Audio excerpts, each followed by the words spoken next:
Aha. Gotcha. Got to get Ken in here.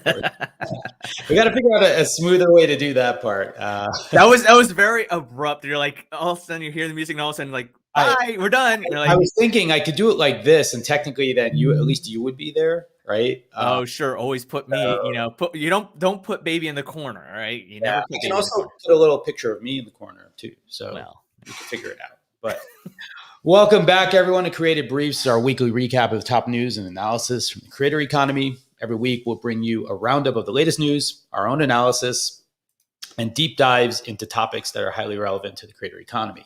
We do go live on Fridays at 8 a.m. Pacific time. I fixed the graphic finally. It does not say 10 a.m. Eastern time. It's 3 hours off. I live in Mountain time, so everything tends to be 2 hours off, right?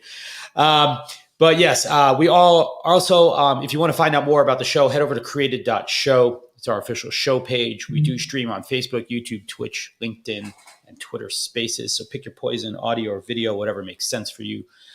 Today's going to be a very special episode because we have some fun and interesting things to announce for you in our deep dive. We actually will have a guest joining us today. Also, Matt from Bonfire will be joining us to help unpack some of the things because Ken and I are way too dumb about a certain area that we're going to spend 20 minutes talking about today. If you do want the longer versions of our posts, if you want to get on our mailing list, by all means, head over to createdeconomy.com. It's our official site. Has links, has opportunities for you to request to be a guest and all kinds of fun stuff like that. There is going to be an important link dropping later. We are rolling out our new AMA coin. And if you're watching, then there's a QR code on there and you can run over there and actually grab your first AMA. We'll explain to you what the benefits of those are. Ken, I'm not sure if you could grab that bit.ly link and maybe share it up to the Twitter space. Yeah. I think also your phone the phone charger thing is vibrating every time? How do I make the phone not vibrate? I think when you get a notification, so maybe I think it's a buzzing thing. How do you use the Apple? It's just such a bad device. On this episode of Creative Briefs, we talk about how to troubleshoot Greg's tech. I don't know. All right, I thought I have it off already, but let me turn the volume down. Either way, I hope that doesn't do anything bad. Can you still, hey, out there in Twitter Spaces, by the way, if you're listening and you can hear us, can you just give me a thumbs up? Bueller. Oh, thumbs up. All right. Bueller. Well, we're still on there, so that's a plus. We're still live. So anyway. All right, Ken. Yes. What I forgot to do is I forgot to hook up the deck. So while today we do have a bunch of news. All right, thank you guys. I appreciate it out there. If you have questions as well, obviously feel free to drop them in there for us as well. All right, I do have the deck now, so I will bring it in to there it is. Into our experience. So just real quick, if you don't follow us, by the way, we are obviously trying to grow our audience, trying to do more for you. And so we'd love to know how to be more helpful. You can follow us anywhere you like over at Created Economy, basically. We're on Facebook, Twitter, YouTube, etc. We also do have 2 shows, by the way, in case you missed our Wednesday show. I still need to get the show notes up, but I will do that. So Ken, let's get into it. We got a ton of news. Let's roll. Sure. Sounds good. All right. Just also tweeted out that link to the Bitly link. So if you want to take advantage of getting some AMA coin, go right ahead and check it out on Twitter. I'm just going to put that up on here at Created Economy. And so let's talk about the news, because this news, unlike last week, wasn't as crazy, but there was still some significant creator news here. I think it's it's the long weekend, right? So it very well could be, right? Yeah. I mean, but it's all, and pretty much everyone just dogpiled it up last week, and now this is just the remnants of it. Although it's still not insignificant content, right? So the first one we have here is about Gumroad. So Gumroad is this platform that allows you to kind of create your own, to allow you to sell stuff online easily. I kind of almost equate it to like Stripe, but for online stores and merch. There's plenty of competitors to Gumroad, but what they're doing here is they're simplifying their structure, the pricing structure, to what they believe is going to make it easier and better to understand for creators.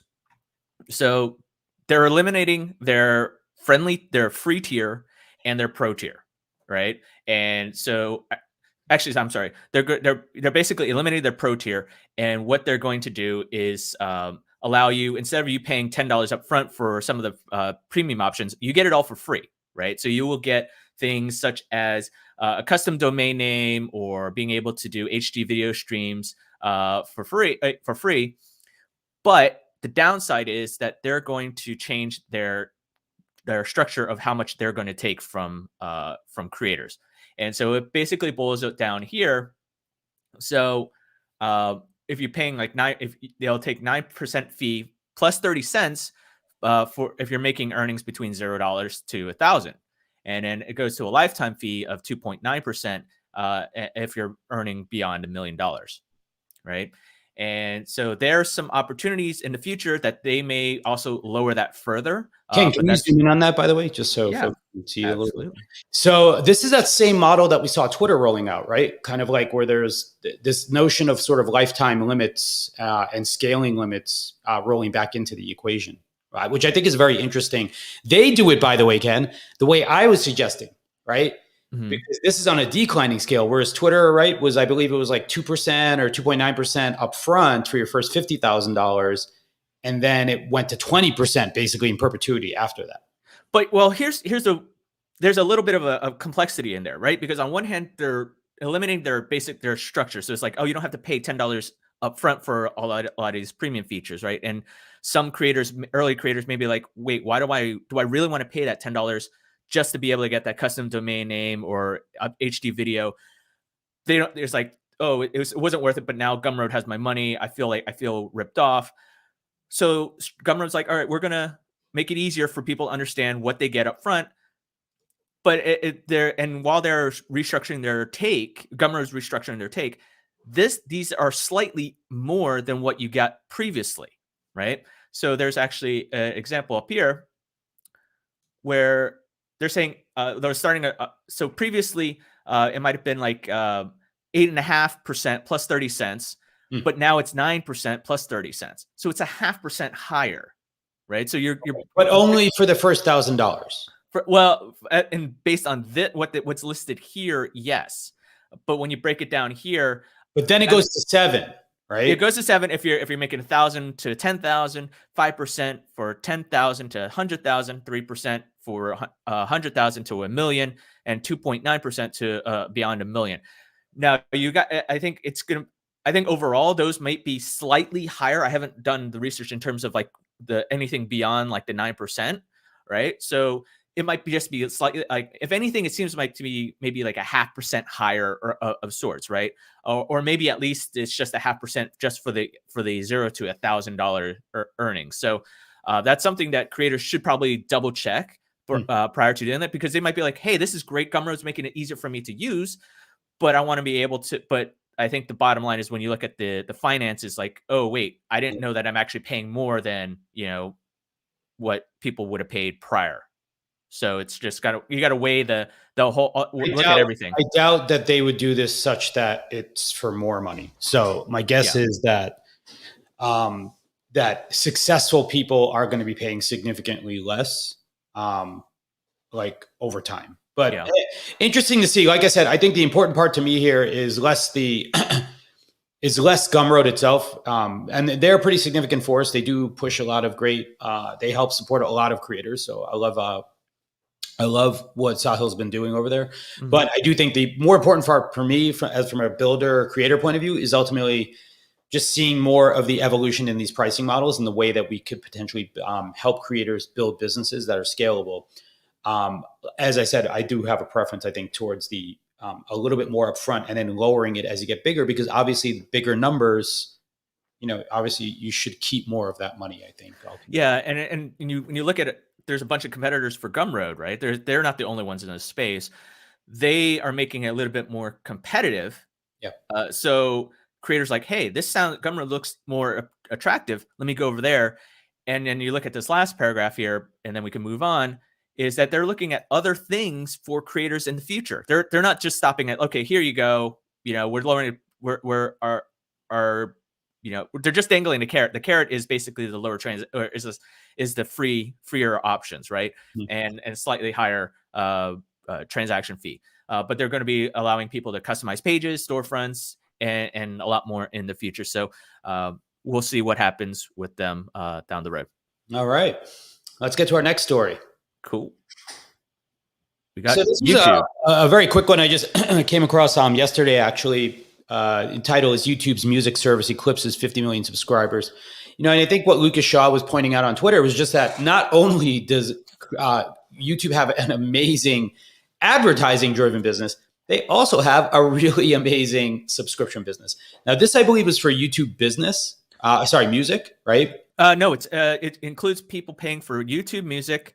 And customers for YouTube Premium, yes. As well as customers. I wasn't sure about.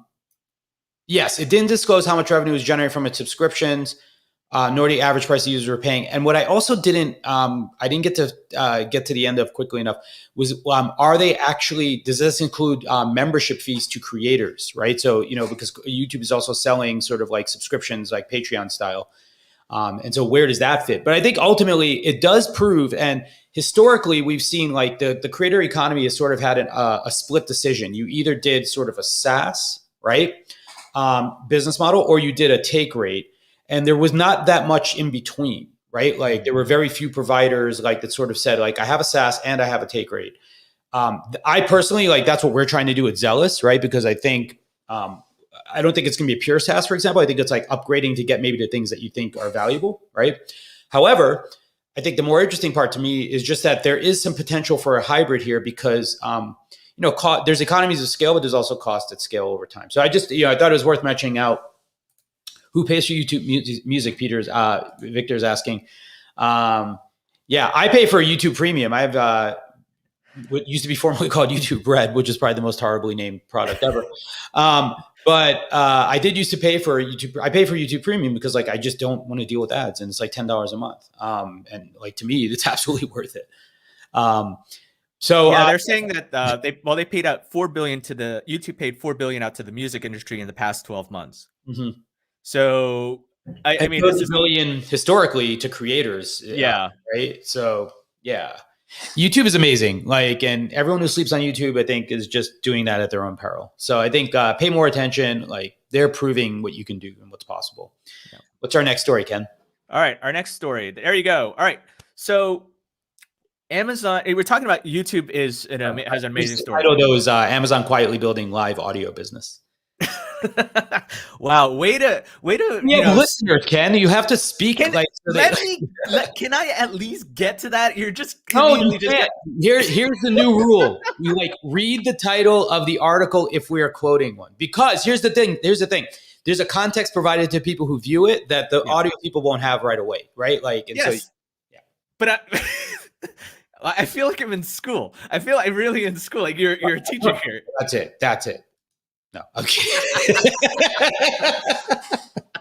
Wow. And what's the rule, Ken? How's it work? I just get sent to the principal. Wait. How's it work? No. My ball going home. You're not doing something wrong, but I want to make sure we even the experience for our audio listeners. So for those that are listening. Also, this is going to be a podcast soon, and so they won't ever have the benefit of seeing the screen. Wow. I don't know. That could be a good thing. I'm not entirely sure. Anyways, so the story here is Amazon's quietly building a live audio business, right? And you're looking at it, you're kind of thinking immediately, wait a second, they're building a Clubhouse, they're building a Spotify green room, a Twitter Spaces, and, whatever Facebook's thing is called. I think it's just Facebook, and that actually was my first inclination as well. And then when you got a little deeper into the article, it didn't necessarily say that really. So you're gonna cut me off. I'm trying to move it. So Greg, you're really just trying to kick me out of the show here. The problem is when you switch to that mode, I can't move the. Yeah, sure. Blame the technology, Greg. Blame the technology. I didn't make StreamYard this way. Sorry, keep going. So it's not surprising to see Amazon going this route because they have a lot of the infrastructure already from being able to host at AWS, the podcasting. I think it was Wondery they acquired, also with Audible, Amazon Music. So they have that infrastructure in place. Do they necessarily have that social component? Okay, we'll go with Twitch, but not like that's. I mean, even though I'm not disparaging Twitch, but I'm just saying they don't have like the social effect necessarily of like a Facebook or something like that. But I don't hold that against Amazon completely here. But so it's like, oh, why don't they just go buy Clubhouse, right? And Clubhouse is worth like $4 billion right now. So that's pocket change for Amazon. But realistically, it seems like Amazon's not trying to do a live audio, like a Clubhouse competitor. Actually, it seems like they're actually going to do something more like a Sirius or a iHeartRadio, right? Where they're just going to do podcasting, original content, and literally like bring back the radio, but for I guess the internet age. So is it any kind of content though, or is it like because Amazon has Amazon Live now? Yeah, but it's sort of like roll your own QVC. Now. I don't know if people are using Amazon Live like to just do like say like our kind of show, but also then featuring products, or if people are tending to do most of the ones I've seen have been like QVC style, so they're actually like showing or demoing or talking about like collections of content. So So wait, I guess here's my question to you: is what's happening here that they're trying to do like kind of what Spotify is doing, like bring more content into Amazon, like non-music content into Amazon Music, or is it in the commerce side that you think this is? It could be for both, but I think primarily based on what the Axios is reporting, it's going to be more on the former. It's going to be original content, and of course, it's going to make sense to incorporate that that commerce aspect in there. I mean, that's the foundation of Amazon, right? But so they're looking at like digital radio like tool for live stream performances, conversations.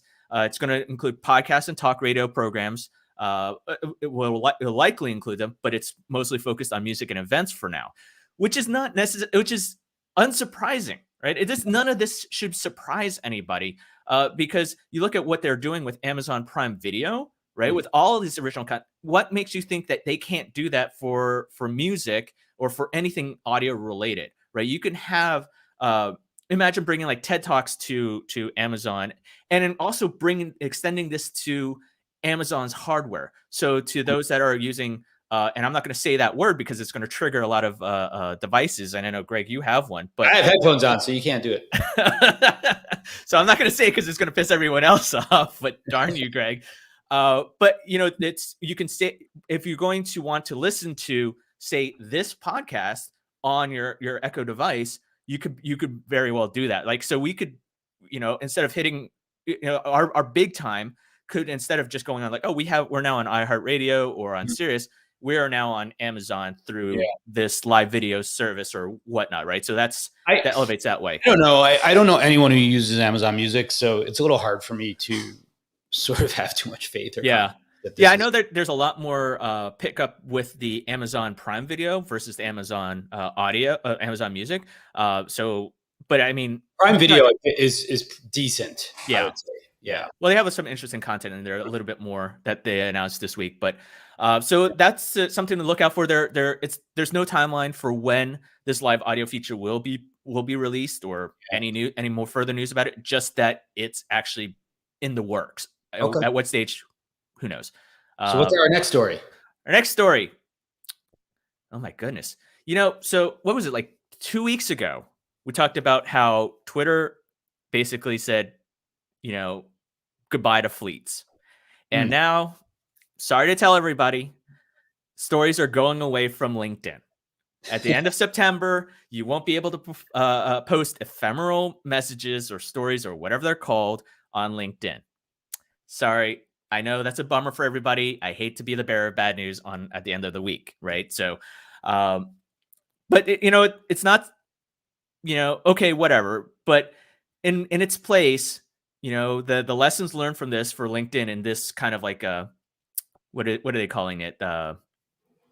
Fond farewell, or whatever the phrasing is. This is actually, they're actually saying like, we're taking this and we're actually going to implement the lessons that we learned from stories into improving the video aspect on LinkedIn, which is a good move on their part, I would think, because I think if you want to have more people doing be more conversational on that professional social network, video is probably the way to go.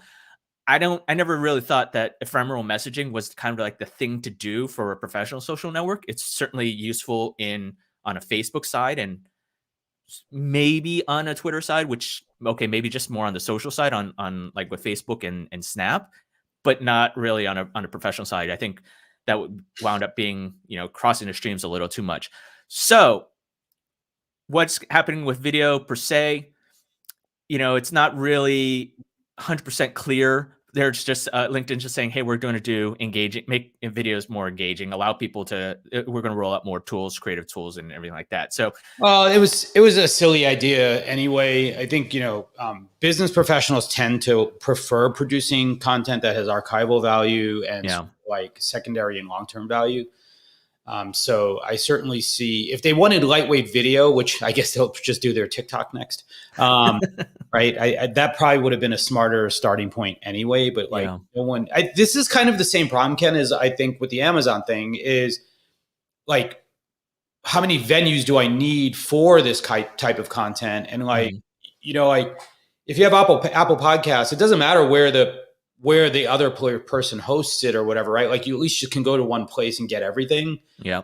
This sort of like, pillarization of, various like content places, it feels very reminiscent of like the old TV networks and radio stations. And although I think this is the one thing that's probably going to benefit a lot of people for video. Like, Greg, we are broadcasting on LinkedIn right now on your profile. Yeah. So what happens, and anyone who's watched video, whether it's a live stream or video on LinkedIn, knows it's kind of hard to find them, right? Or is it possible? I don't know why. Yeah. Like it's been like 2 years, I think, that we've been live streaming on LinkedIn, maybe more, and there's still no listing of all the live stuff, right?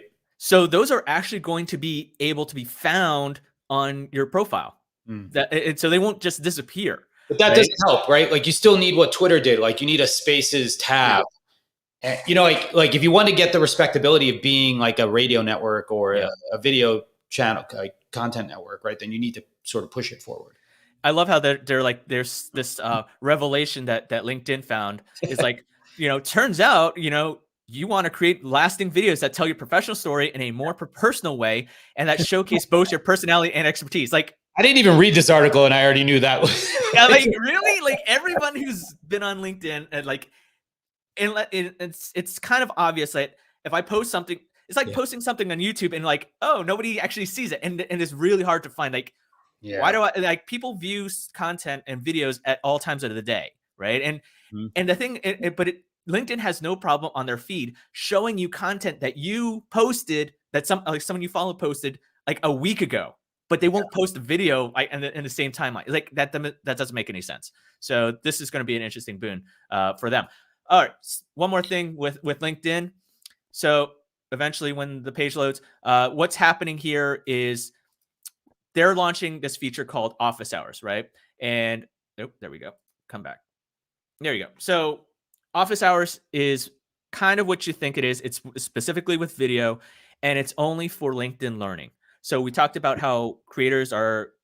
Hey, we should get Kara on here to talk about this. We should ask Kara for that. I'm not sure. I don't know. Is she ignoring your emails? I mean, I probably would too. But no. So anyone who's creating a course on LinkedIn right now, it's just a one to many conversation. It's a one directional, right? But the Office Hours is kind of meant to make it a little bit more interactive in a sense of like as a remote classroom, right? You know how you would be able to have breakouts and whatnot, and be able to interact with the instructor live, as opposed to, oh, I've seen I took your course on founding a company or building X, Y, and Z. And then you email them after the fact about follow-up questions. Like this is actually going to be able to be done in real time. So you're going to be able to do live videos right on LinkedIn. So thank you, Victor, for subscribing to my YouTube. Sweet. Take that, Greg. Your LinkedIn. They can't find your stuff there. Why? I thought we blocked that. What happened? But so, like, I think this is a nice move for LinkedIn Learning. I wonder if they're going to be able to extend this for other parts of LinkedIn as well. So in case maybe you're holding webinars, right, on LinkedIn, especially whether it's sales or whatever on because it's professionally focused, then you could have that type of interactivity. I think this is going to be well received if it's able to scale beyond LinkedIn Learning, although there's a lot of content on LinkedIn Learning, and this is certainly a great use case for that. So, all right, that's enough LinkedIn. Oh, really? I could pull up more LinkedIn if you want, but let's talk about TikTok. Yeah, this is an interesting. I wouldn't say it's interesting, I guess. Well, it's interesting. Read the headline. Right. The headline is TikTok's new creator marketplace API lets influencer marketing companies tap into first-party data. So essentially, much like if you compare this to like say Instagram, the way they were, right? It was somewhat insular. It was very difficult to get to a lot of the data that you wanted. And TikTok has now been basically testing. It feels similar in a lot of ways to like how MCNs rolled on YouTube originally, right? Like it's providing a way for like a third party to have access to the underlying data about your audience, so that they could then package it and market it and ultimately help you sell and create more opportunities for yourself, right? Mm-hmm. The API, there's a few companies who've gotten access to it. They did team up with Influential, was one of the ones that I'd seen mentioned. Who was the other one? There was two of them. But basically the idea being that Captivate. Yeah, Captivate. That was it. Sorry. Yeah. Right. So Captivate and Influential, both two platforms now that basically have access to the underlying analytics data and like all this other data that is captured, or a lot of the other data that is captured by TikTok. I think that that's a really interesting opportunity ultimately in helping to bridge to creator businesses, right? Because one of the problems that you have right now is that a lot of this data, much like if anyone remembers doing Instagram campaigns in the past, like you would literally get screenshots from creators of like how the apps, how their campaigns or posts were performing, right? It was very difficult to get the data out. It was horrible, right? And it made it very difficult for marketers in particular and brands to sort of like, one, justify their investment, and two, understand the ROI that they were getting from like leveraging this medium. So I think now what this starts to unlock is the ability for better targeting of the right creators and partners to work with on TikTok, as well as more accountability ultimately for the ecosystem. And I think like everything gets better when that happens, in general. Does this sound like this is the equivalent of when Twitter opened up their fire hose to partners? I think it was like, Gift or I forget. Like there were three big partners that were the warehouses for Twitter that had direct access to Twitter Firehose, right? Like Ganip. Ganip, yeah. So is this kind of the equivalent of that? I don't think so. So I think, Ken, what this is more of an attempt at a matchmaking service to some degree. And the way that brands ultimately can make more informed decisions is by having access to more of this data. So these other companies already have tools and platforms where they're planning campaigns, they're researching creators that they want to work with, but there's been a blind spot to some degree, right? Like in some of the data that they had available to report on, say for a TikTok creator, right? Mm-hmm. I think what this does is it now allows them to backfill that experience and that data to provide more information so that you can book better experiences. There was rumors years ago that Instagram was going to have a similar like sort of platform. There's some limited support for this, obviously, like in the Instagram side as well. But I think the goal here is ultimately to engender more marketplace activity, right? Like where you're connecting brands and creators, because ultimately like TikTok's great. They have like, their $1 billion fund or whatever, like the creator fund, which, doesn't ultimately pay most creators that much money. Most creators are monetizing through brand relationships, and without access and availability of this data, I think it's really hard for you to market yourself as effectively as you could, right? Like, obviously, if you have great numbers, it's pretty easy to attract brands or other types of sponsorships. But if your numbers are smaller, but your audience is very meaningful or powerful or impactful, it's harder to get that credit, right? So I think that's what this ultimately is sort of enabling. Okay. All right. Next one. So the headline here is why creator boycotts are spreading, right? And earlier this week, I think on September 1st, the bunch of Twitch streamers went on strike because they are protesting the platform's, I guess, let's call it perceived inactions over hate rate against curbing hate raids. This is actually something that we talked about on a previous creator brief. So I think it was maybe like a couple weeks ago. And so this is actually they're upset that Twitch isn't doing anything. They're feeling that there's this continuation of targeted harassment and hate directed at underrepresented creators and streamers, and they want it to stop. But Twitch is saying like, hey, we want this. We hear what you're saying, and we're trying to do better. I mean, that's a statement from Twitch, not word for word, but I'm paraphrasing here. But this is just another, I guess, event in a growing number of boycotts and protests levied by, the creator space, creators and the creator space, right?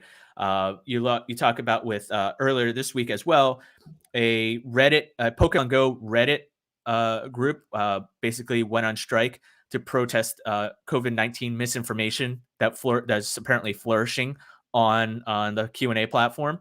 And there's more, and obviously the Black TikTokers went on strike over allegations that their dance moves were being appropriated by white creators as well.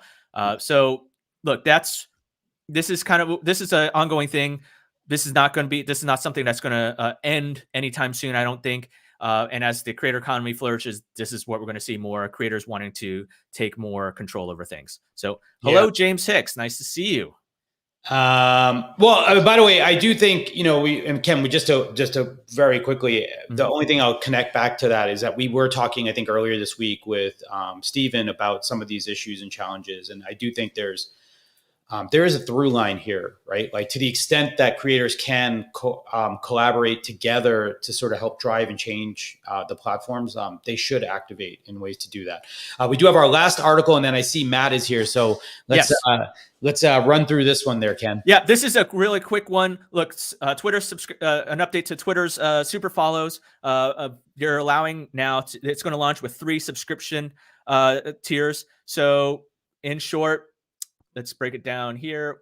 It was basically, you can now charge $2.99 a month, $4.99 a month, and $9.99 a month. So you can charge up to $999. I think we talked about that a few weeks ago, right? But last week. But now this is actually going to be specifically, you can pay $3, $5, or $10 for people to pay to gain access to your favorite Twitter person's tweets and content. So you know what? I opening up bids at $10, so sign up. I guess you have 10,000, so like technically we could test this out. Everyone, if you're watching right now, go. Is your setup, Ken? No, I haven't. So actually, they're allowing. So that's kind of a little caveat here. They've opened this up to a small subset of people, right? Oh, okay. But those, you can sign up to be part of the wait list. But of course, the wait list, there's Are you on the wait list? No, I haven't even done the whole thing yet. I'll pay you $1 not to sell your tweets. Wow. Hey, that's fine. I mean, if you want to pay me $1 a month, that's free income. You will get an airdrop of 1 AMA every month to stay off of Twitter. I mean, that's kind of like a blessing, right? That's like real positive encouragement. I mean, look, based on social media is, that's like great. I need that incentive to do that. So, all right, now, anyways, good. I'm happy to see this happen. I'm really curious to see like the uptake on this, right? Or if there's interest, but we will see. But let's get to the fun part. We got something. We'd actually sketched this plan out. This week, our deep dive is sort of in the area of social tokens, crypto, all this stuff. I bought my first NFT. Actually, technically, I bought 2 NFTs this week, or in this course this week. One was my domain, gregariously.eth, and then I bought this visitor, this little alien guy. What a horrible experience, I must say. But either way, hey, Matt, we're learning a lot, and we wanted to talk a little bit because for those that don't know, Ken, actually, do you have our AMA, the Rally Coin page? Can you bring that up? Yes, I will. So what Ken and I have been doing is we've been testing. I do have my own social token. It's the AMA coin. It's issued by Rally. And what it basically does, the AMA coin is really, we're using it with our show, right? And the idea here is that these social tokens really, to me, are fundamentally an expression of value of a community, right? And so communities can use them, creators can use them as a way to sort of show that they're engaged, and also to drive other kinds of benefits, right? And so our AMA coin, by the way, I think yesterday, Matt, I sent you something like it's gone up like 30 cents since I sent it to you. Magic of Bonfire. Just making money, man. But the idea with the AMA coin is more that like, hey, we're all creators, we're building something, and we're using it around our show, right? And so what we've done is we've created 3 new benefits that Matt's going to help us figure out how to actually enforce. And then we're going to do some campaigns, and then I'm going to have Matt introduce himself, talk about like Bonfire a little bit, because we're running a drop right now, and he can explain what it is actually, because I think I may have done it wrong. But the idea of the AMA is that, we have our show and we don't really want to sell sponsorships, but what we do want is to sort of like have more engagement with our community. And so we've created some like tiers here where like if you hold this coin, AKA you believe in the value of helping creators, you believe in the value of helping other founders get forward, we'll give you priority access to different things, right? So for example, if you want to ask a question, if you hold 10 AMA, we're going to give you that option to go first before someone else does, right? If you've got 25 AMA, right, then you can start sending us news articles that we will actually prioritize to our list and provide our analysis with as well. And if you're a 50 AMA coin holder, which would be about $100 right now, you actually can be a guest on the show, right? And so feel free to go and make your purchase if you want, right? The idea is not like that. We don't view this as an investment vehicle or anything like that, right? Like personally, we think about it as a way, like I said, as a heat map and an expression of content. Now, Ken, if you scroll up a little bit though, there are some things you can buy, right, with your coin, right? So if you want to buy some engagements, you can also do that. No, scroll up. Down. Yeah, to the directions. Yeah. Well, I have natural scrolling in my brain, so right. So it's like UK versus the rest of the world driving, right? It's like you're doing left or right. Anyways. So by the way, yeah, you can buy some different kinds of engagements. So for example, if you're a founder out there, you've got a new startup, you want to just get a quick shout out for us to mention it, like we'll drop a banner and roll it out. Send us, you can buy 5 AMAs, send it over to Ken or I, and basically we'll give you a shout out. If you want to have a 1-minute video highlight, we will roll it in the show. So our first one's coming up in a couple of weeks. You can buy that. It's only $10, and we will basically give you a 1-minute ad in our show. You can do that. You can also be a weekly sponsor for one of our shows using the other one. What is that? $50? $50. And for $100, basically you will get a deep dive, like, so kind of like Matt's here. Matt did not pay us $100. In fact, I probably paid Matt to be here. But realistically, the idea is that you owe 53 AMA. What? Since when? We do need to make some swag. We will do that. But that's the idea of AMA. We're using it around our show really as a way to sort of experiment with ways that creators can leverage sort of these kinds of economics, these loyalty ideas, right? And without further ado, though, before we go any further, I want to give Matt a chance to say hello, tell us who you are, and then also tell us a little bit about Bonfire. Yeah, absolutely. Thank you for having me here. So I'm Matt. I am one of the founders of a company called Bonfire, and we are essentially building tools for creators who have tokenized or who have their own social tokens and NFTs. Tools to allow them to reward their communities and audiences around those tokens. And so ways to distribute tokens, whether it's like an airdrop, like the experiment that's running right now with the AMA QR code in the top right corner. It's not an experiment. It's on. It's working. Sorry, not an experiment. Of course. Our usage. The drop that's currently going.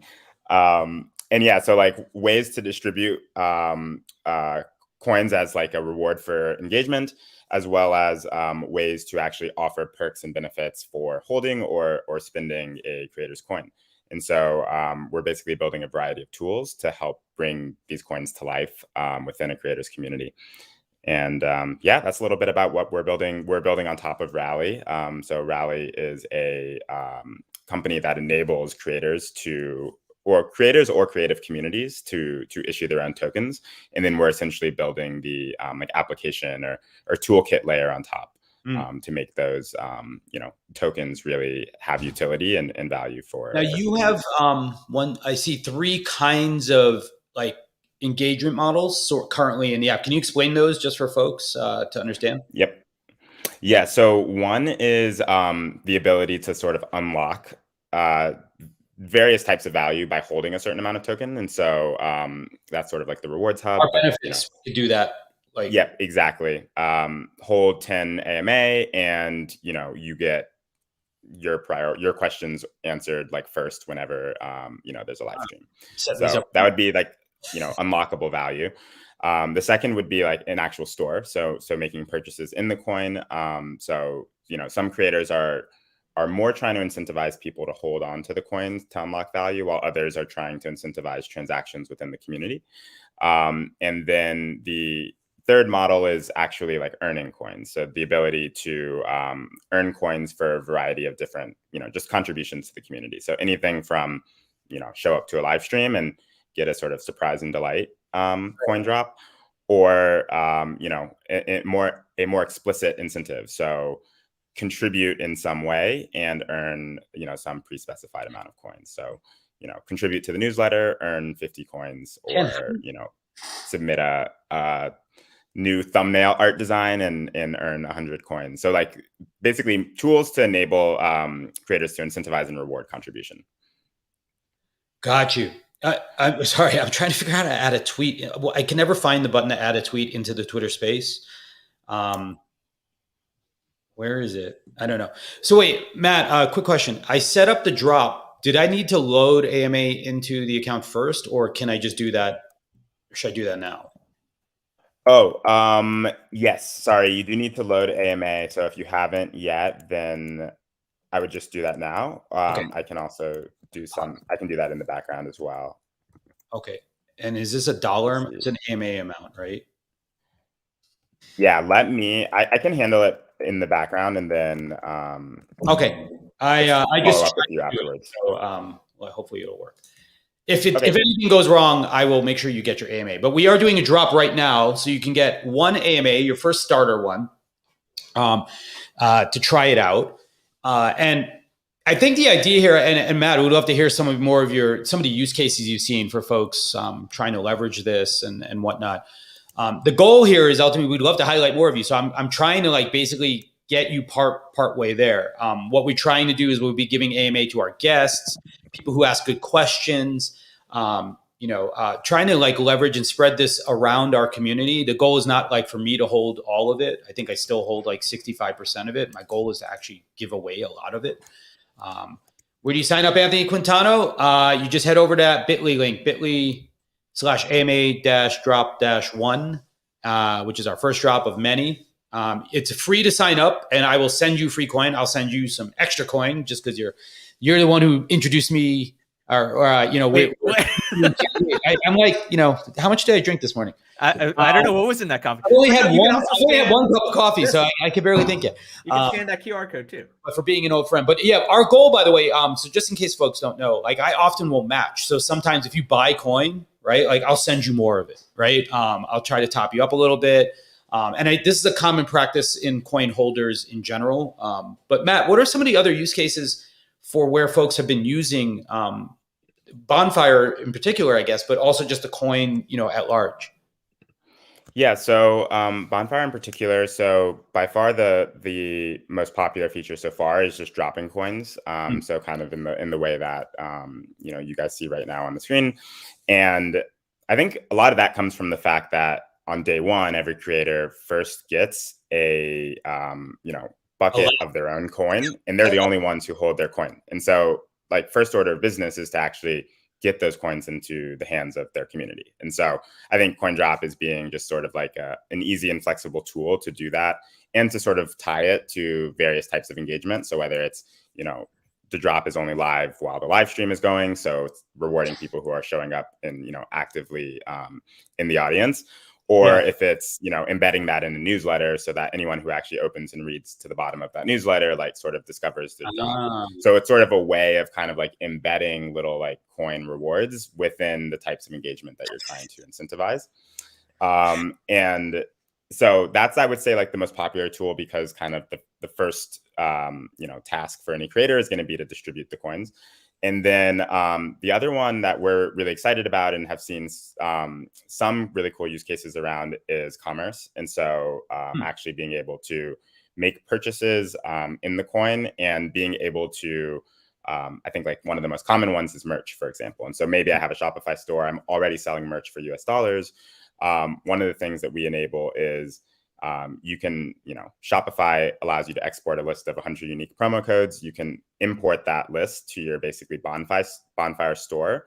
And then anytime somebody makes a purchase, we'll basically like give them one of the unique promo codes and the Shopify link to go like claim the merch on the Shopify store. And so what that does is you can actually sell, your Shopify merch in your coin, but also you can offer a discount for people who decide to buy it in coin versus like the US dollar equivalent on Shopify.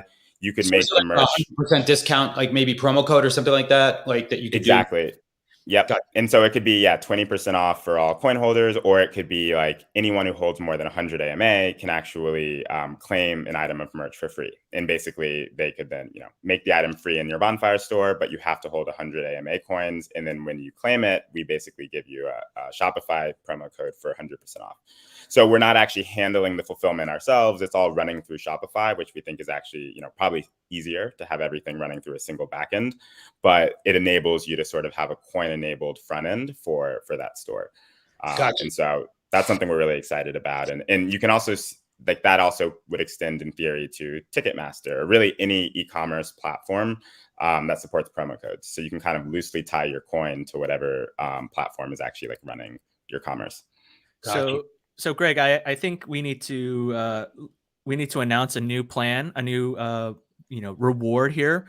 I think if you hold 500 AMA, that will box you. No, that will allow you to have another light to your background. For every 500 AMAs that you will add a new light to your room. Because I think you need to have more every episode. You'll just need to add more. So all right, now let's be very clear here. I do not have any more lights than I had the last time. It's just that the camera angle is different, so you can see those lights. Okay. Hey, I'm trying to make it more enticing for people to get AMA here. Matt. Otherwise, I'm going to have YouTube box. Matt, you may have missed it. Oh, other Matt, sorry, but there's we have an ongoing joke that Ken's going to do a boxing match because it's the creator thing to do now. Nobody needs coins, but send Ken 1,000 AMA, he's definitely gonna do it. No, there's gonna be a lot more than 1,000 here. But Matt, let me ask you this about the what you guys are doing and just kind of like the strategy for creators that have these coins. It seems like these creator coins are kind of like a subscription membership within a membership, right? I mean, because I guess the traditional model, let's take a retailer, right?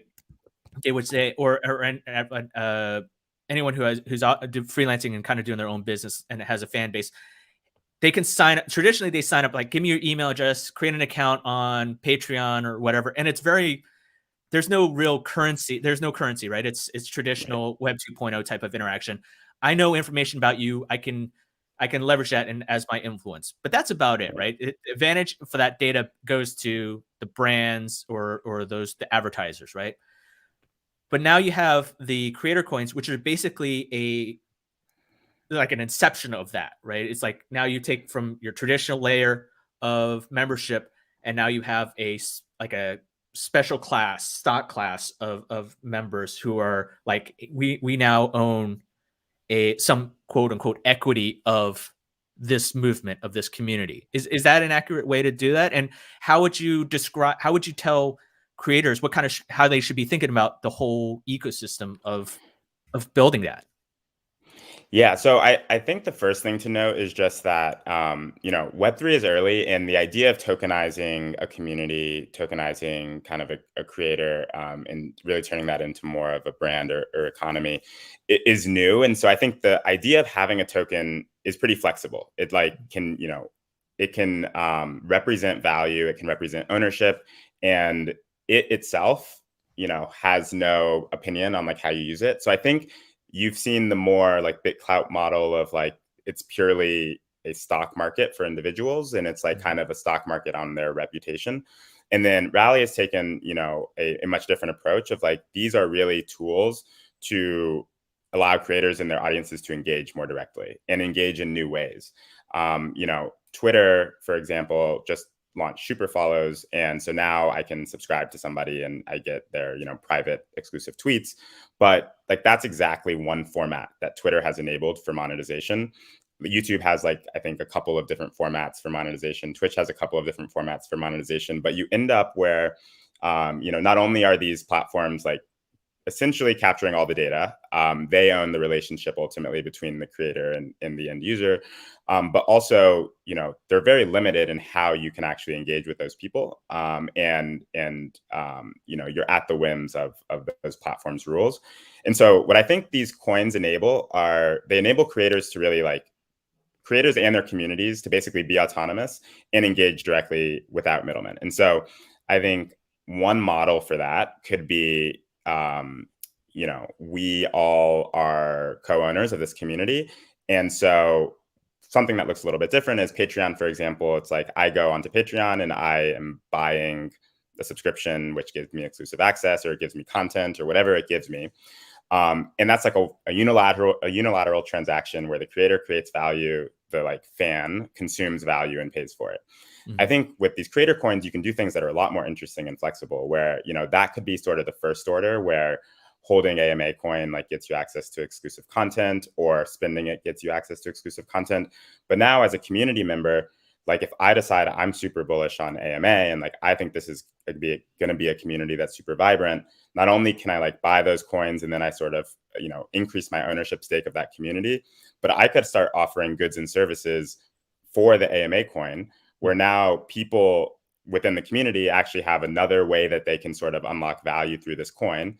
Because, me, Matt, I'm a big fan. I'm a community member of AMA, but I want to now start, offering my own, one-on-ones or advice. And I accept AMA coin for that.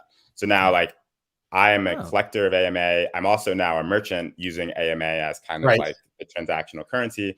And so you can see how like these things start to look and become a lot more like economies than they are just sort of flat communities.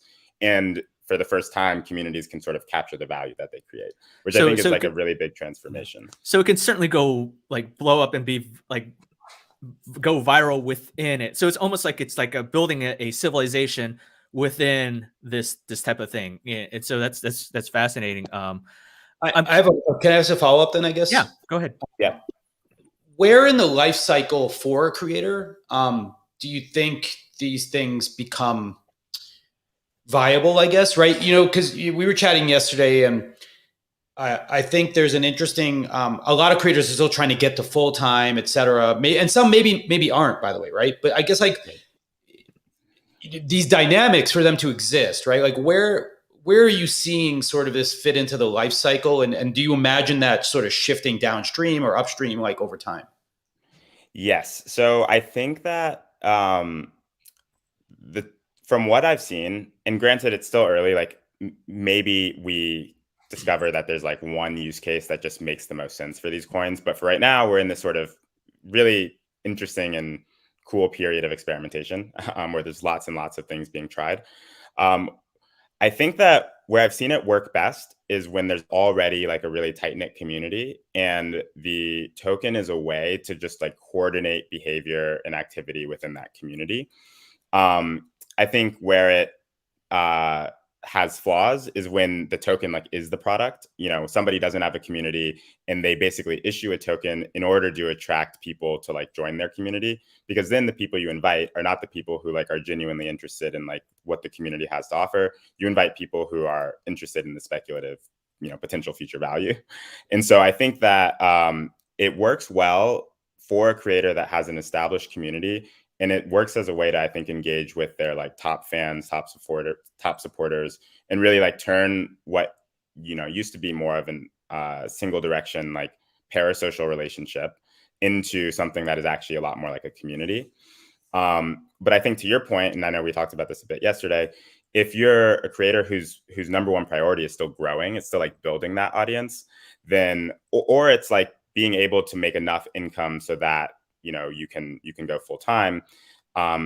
It's not clear to me that a token makes a ton of sense at that stage, because at that stage, what you're ultimately trying to do is like build the biggest audience as possible. And I don't think that you should be leveraging the token as like a way to incentivize growth in that way, because then you don't invite the people who are authentic community members, you invite the speculators. So I think in terms of just like maturity cycle, like it works best for a creator or community who the community is there. They have the use cases already like in mind. They know what they're issuing the token for. And then they bring the token into the world as like a way of coordinating like that activity. Yeah. It's interesting because I think you're right. And I think like one of the advice I got from one of our early AMA investors is a friend, Justin Finkelstein. He sort of mentioned, he's like, don't use it where you would use money, basically, was sort of his recommendation, right? I personally agree with that. I think one of the sad parts about like the rally ecosystem currently is actually that commingling of like monetary value with versus community value. because one of the challenges then is you do get these like whales and speculators that come in that actually can do like create destructive behavior inside of the currency itself, right? Like, but the interesting thing, I think, by the way, and just to mention this, is everyone who holds AMA, now getting into this sort of commingled part, right?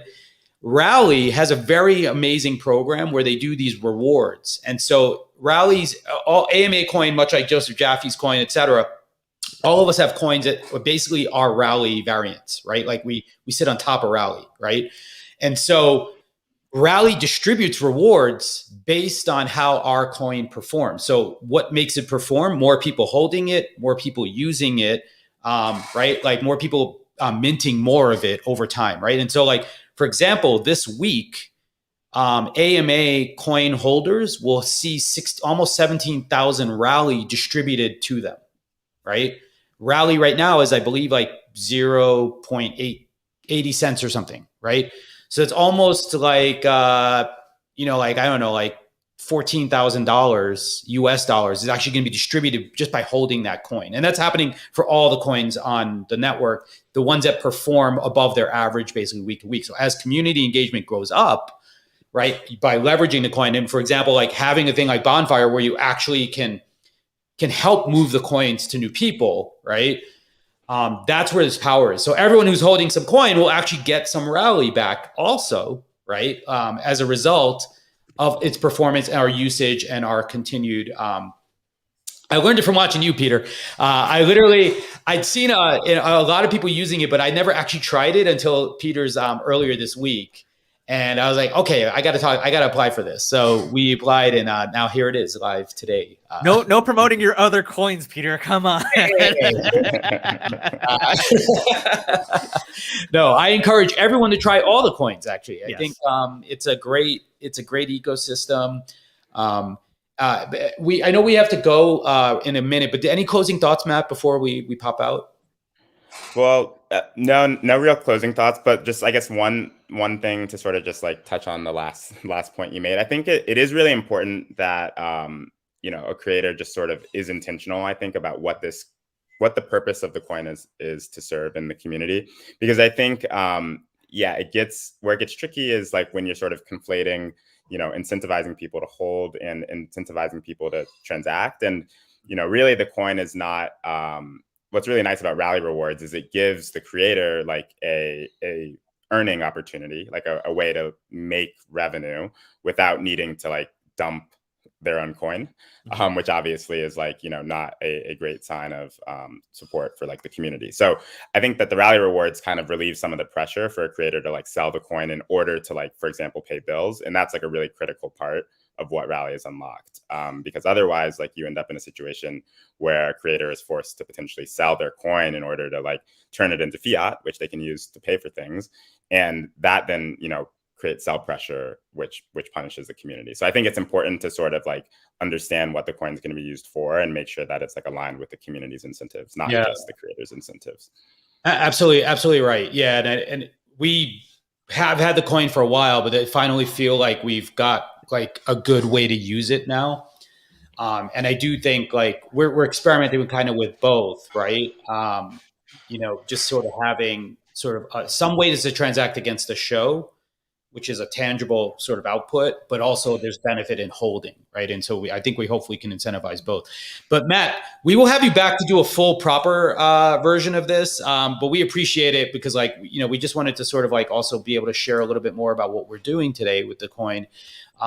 So thank you so much for being here. I know you did have to pop out, and we will be in touch. We'll have many combos to come, I'm sure. Yeah, absolutely. Thank you so much for having me. You bet. Thanks, Matt. Talk to you soon. So Ken, we do have just a last note on the AMA. If you're watching the video, you can take a screenshot of the QR code. It'll take you straight to Bonfire where you can purchase it.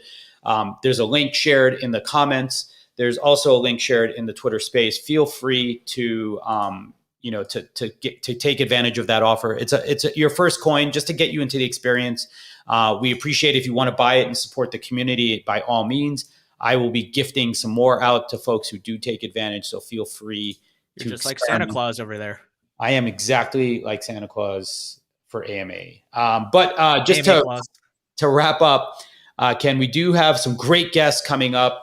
Peter Shankman, by the way, he hasn't made it in the list yet because he's in October, but he will be here next month. But Jim Louderback will be here next week from VidCon. We'll be talking about lots of great things. Creative Briefs, of course, on Friday the 11th. LilyPad Network. No, actually, that's Friday the 3rd. No, I'm sorry. You're right. Right. I don't know dates. Sorry. But lots of great guests. If you do want to be a guest, by all means, head over to createeconomy.com/guest list. You can see all the folks that we have coming up, as well as put your name on the list. We are currently booked through November 3rd. So the next available slot is November 10th. So looking forward to it all. Thank you all for being here, and I appreciate it. And we look forward to seeing your coins. Send us some, buy some, show your joy for the community, for creators at large, and we look forward to seeing you soon.